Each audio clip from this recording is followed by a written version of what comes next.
Hi, everyone. My name is Mayka Rosales-Peterson, and I will be your moderator for today. And today we have industry veteran, channel influencer, Circle of Excellence winner. The list goes on with awards and recognitions. And he's just a phenomenal human being that I respect so much in this space. Also happens to be the president of Modern Comms and Cloud Services at Intelisys, a ScanSource company. Welcome, John DeLozier, known to everyone as JD. Mayka, I can't stop smiling. I cannot stop smiling. I'm so excited to be on a recording with you yet again. Yes. And obviously, very kind words from you.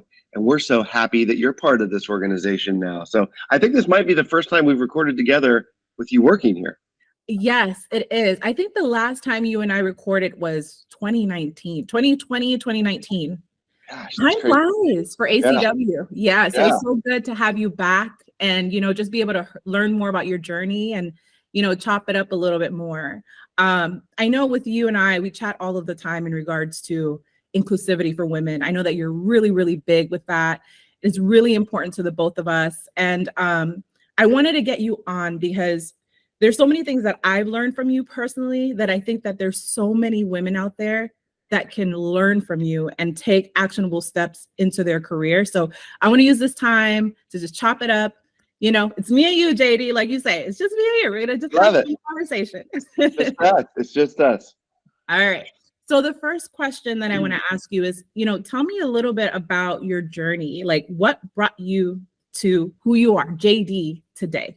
Yeah, definitely. Well, first off, thanks for having me. And when we talk about being inclusive, specifically around the topic of women in all things, it's important to me. And it's important to me, one, because I'm a dad of daughters, as you know.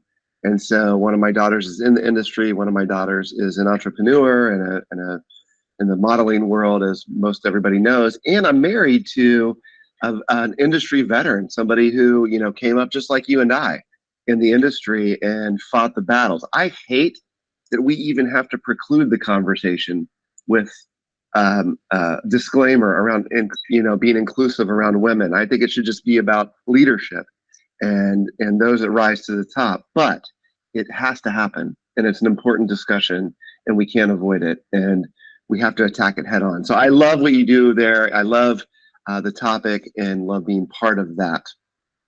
That said, it has been a fun and seems like a short journey, although I look back now and it feels like a while.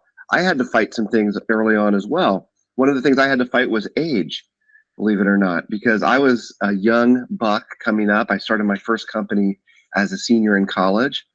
And I had a business partner that was super serious about the industry, just like me. It was a very different time.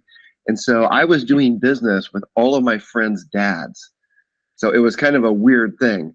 And, coming out of the gate with what we now know as Tim's and the consulting practice around the Avaya contact center world, becoming one of the largest VARs in the industry that did business, transported, as you know, hundreds of millions of dollars with ScanSource, and then eventually into the supplier community. But early on, there were hurdles that had to be accomplished, and believe it or not, along the topic of diversity, one of those was age for me, just the other way. You know what? That's so interesting because a lot of people, I'm not going to age myself, but in my 30s right now, there's a lot of women in our space that I think fight with that piece, right? So being that was a struggle that you had early on, like how did you overcome that? Like what did you do to overcome ageism, right? Yeah. No, well, just like the topic of gender, it was I just had to work extra hard. I had to do a few different things that I still talk about today with you and others that are coming up the ranks and are superstars in our industry. And it's really a few different things. Number one, I had to absolutely out homework everybody. And what I mean by that is, when you're young and you're learning and you're aggressive, back in those days, I had a lot of time on my hands, which was good. I didn't have any children at the time, and it gave me an opportunity to really dive in. And so I wanted to make sure I was more prepared than anybody else. So when I came to a meeting, when I met with a customer or potential client for the first time, when I was in a review around some kind of technology solution, when I was following up with regards to maybe second day services, I wanted to know that I knew more than they did and I could answer the questions by the time they got there. So I always talk about out homeworking everybody. Very important. Most people in our industry, that's not fair. A lot of people in our industry, a lot of your competition are lazy. And laziness was my favorite thing because I was anything but. So that was something that was important. The other thing is really three quick things. I always wanted to adapt to change. And so I came up in a weird era in that it was kind of, as a Gen Xer, I just turned 52. So as a Gen Xer, I was leaving that analog world that just had turned digital. So when I started the company, I remember what it was like to have a fax machine. And I remember what it was like to get my first email address and my first cell phone, which is interesting because now we fast forward to today. It was almost like the perfect time. So adapting to change was pretty darn important for me. Surviving setbacks. Early on, hearing no 15,000 times, and that one yes changes your life. Very important. But more than setbacks is really exploiting opportunity. And that's what we did. We had the opportunity to see a lot of change in the technology world. And if we applied those other things and we could exploit that opportunity, it led to where it led today. So it's been a really fun journey. And it continues, Mayka. I'm not done yet. No, I know it definitely continues. And I wanted to bring up, because I know that you always say that Intelisys is your dream job. Being the president here, right? Like the head honcho here is your dream job. And how are you able to determine your skills and like the strengths to get you here, right? There's a lot of folks like in our space that are still trying to figure out like their career map and what is their end goal. Like, how were you able to figure that out to get to this level? And I know you're not done yet. Yeah. I know it was one of your goals that you were able to check up off the list. Yes, absolutely. Like this is probably not the right answer, by the way. And I don't know that there is a right and wrong answer, but this is my answer. I was never a guy that pinned a list of 10 things on my wall and looked at it every day and checked them off. I just wasn't that guy. I was more of a person and am a person that puts myself in the right situations. And then in those situations, I work and drive to do the best that I can based on what I said I would do and what that person or what that company or what that opportunity has manifested itself for me. Does that make sense? So for me, it's like every step of the way. Okay, step one, start the company and find the right veins to dive into. I always thought of it as 7 things I wanted to be part of. So if 2 or 3 of those things didn't work out, the other ones would. And do those things to the best of my ability. And what happens inevitably is if you do your job, if you are starting out as a director or even an individual contributor in a big company and you have an aspiration to do your own thing someday, or you're starting out as that young entrepreneur and you apply some of those tactical things we just talked about, I think if you do that to the best of your ability, you'll hit that ceiling.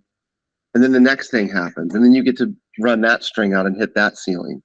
And all of those things for me built and led to being the president of a publicly traded, $4 billion company, which sounds daunting. If you thought, if 25-year-old JD thought about it that way and had that pinned to the wall, I guess some people do that. For me, that I would have got lost in the shuffle.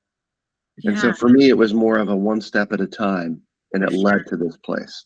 For sure. And I love that you say you mastered your craft, got to your ceiling, and then the next opportunity presented itself. And I think it's so important for young people in this space, especially women, to understand, like, you have to just know it, own your craft, and the next door, the next opportunity will present itself to you. So that's really an awesome nugget there. Another thing that I wanted to talk to you about really is personal brand, right? I was always told that your brand is important, especially in this industry, having, your brand speak for itself. How were you able to develop your personal brand? And what advice do you have for those trying to develop their own? Yeah, no, that is a great, I get asked that question a lot, and it's a great question. First off, I think business is always personal. I hated when I was a kid, and even now, when somebody says, hey, don't worry, normally this is with bad news, by the way. Hey, JD, it's not personal, it's just business. No, it's always personal. This is your life. This is what you do. Today, we're doing this podcast, this video cast, and we're spending time away from our families. And I know you and how hard you work at Intelisys and the amazing things you've done with Intelisys University and the diversity play that is so important to both of us, and how hard and how much time you spend away from your littles and your spouse, etc., diving into this. It's very personal, right? And so your brand is very personal. You can't really separate the two. You can't turn off integrity and turn it on. You can't turn off morality and turn it on. You can't turn off inclusion and turn it on. It's who you are. And so for me, my personal brand in the business world is very reflective of my personal life as well. And so I think that in this day and age, especially, that you have to be very cognizant of that in all the things you do. For me, Mayka, it's a very simple thing. And, and I know you follow the same pattern, and do unto others as you would have them do unto you. It's age old, it's biblical, it's what it is. And that's who I am. And so for me, if you do the right thing and you treat people the way you want to be treated, and you work your tail off at your job and continue to bump that ceiling we talked about, I think it works out pretty well in the end. I love that. That is one of my core values too, is always treat others the way that you want to be treated and just be a good person. Every interaction that you lead with someone, that's part of your brand as well, right? How people feel when they're around you. And that's really important to me as well. I always, Mayka, just one last quick thing on that, because I think it's important. I always talk about, wherever you go, whatever you do, any conversation you have, you leave residue. And sometimes residue sounds like a negative word. To me, it can be positive or negative. I want to leave positive residue. And I think some people do have to work at it. Like you and I don't face this. I think others have to really focus on, hey, interactions with people, asking certain questions, etc. For me, whether you are the janitor of the convention center that we're hosting the event at, or you're a CEO, and we strike up a conversation, I'm just genuinely interested. I love that. I love that. And I think that's why you are where you are today, because of that. You're humble, you're able to treat everyone equally and fairly. And that, I think, that just shows who you are, JD. And that's phenomenal. So last question. I know we could be here all day. What advice would you give your younger self and to the next gen, and just to women in general? What advice would you give them in regards to their career journey, right? Like what one piece of advice you can leave off? Yeah. Well, the good news is I'm hopeful that we've definitely in the last few years crossed some barriers for women in business and women in tech. I think as a society, we jerk the wheel way hard to the right side on lots of different political and social things, etc. And before that, it was way too far to the left. It feels like right now, and that's not a political statement, just directionally speaking, I think that now we're starting to really zoom in. I'm hopeful on solving these inclusion issues and equal pay for women, equal positions, equal opportunity, and them to be able to rise up. My answer to your question is a little bit different than most. Most of the times when you ask somebody, hey, what would you tell your younger self? It's typically something the younger self has missed. And hey, make sure you avoid this, or make sure you avoid that. I wouldn't avoid any of that stuff. And the reason is because that stuff makes you stronger. And it makes you who you are today. If I avoided some of those pitfalls, we might not be having this conversation today. So what I would choose instead to go back and talk to your younger self about is the positive stuff. Not to surprise you, because I'm always positive. But looking back and saying, hey, keep doing those things. Keep adapting to change. Keep surviving setbacks. Keep exploiting opportunity. Do your homework. Show up. part of getting to where you want to be in this world, in this industry, is showing up when others don't, and it doesn't mean showing up on the booze cruise, although that has been a part of our industry. It could mean showing up and starting at an event like Channel Partners, for example. What do you want to get out of that event? How do you want to show up? This is where I did make lists from 7 a.m. till closing it down at midnight. What did I want to accomplish? Who did I want to see? What companies did I want to be exposed to? What did I want to learn?